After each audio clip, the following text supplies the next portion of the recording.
Good morning mga kabalem. Hello sa ating mga biyahe ni Kuya Bird dyan, mga followers at mga viewers. Nandito tayo sa farm ng Mulberry. Ako kinakain ko na ng diretso ito, pangtanggal ng stress at pangtanggal ng cholesterol. Tara, tignan natin ngayon yung mga itlog ng mga alaga natin.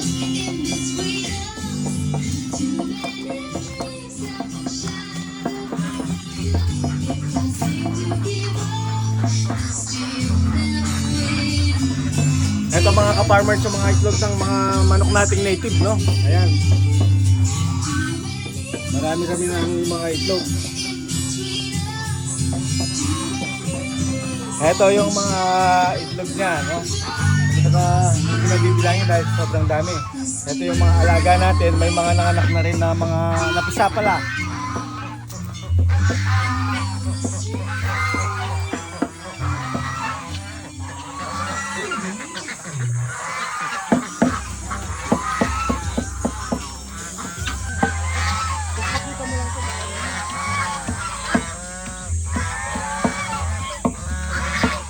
Hindi nila nakakain ng ano? Hindi nila nakakain ng buo din. No.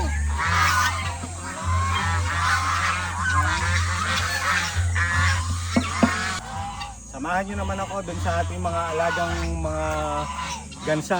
Titignan natin kung mayroon na nga silang mga itlog, no? Tara. Doon! At dito nga sa loob ng ating maliit ng farm, tignan natin, i-check natin ngayon mga kabalen yung mga itlog ng gansa kung meron na. Tara.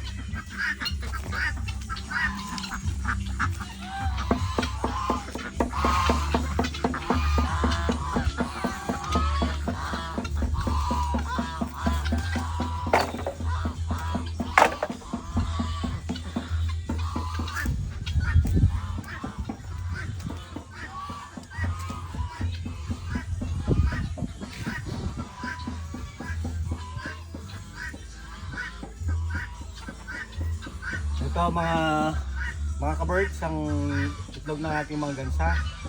Ayan. Ganyan sila kalaki.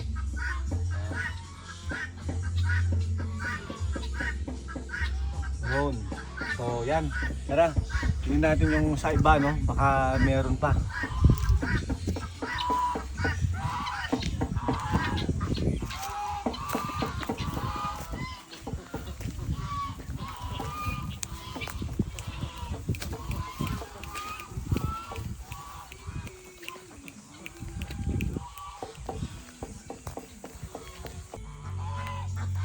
Yan mga ka-birds, kung nakita nyo kanina, may itlog tayong nakita doon nasa pugad.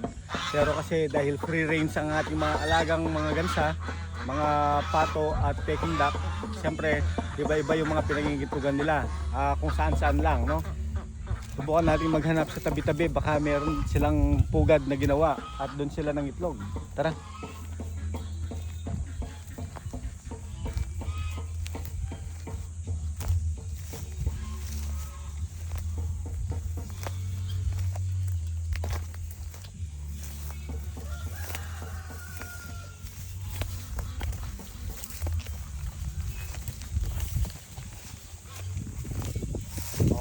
Eto siya, mayroon tayong nakitang itlog dito.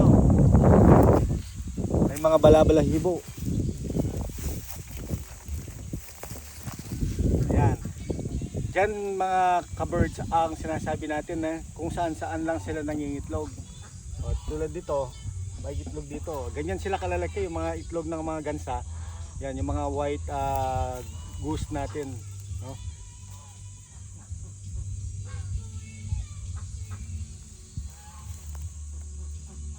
Fresh naman, inaamoy natin, baka kasi mamaya na overdue na sila, pwede silang mabugok. Yan.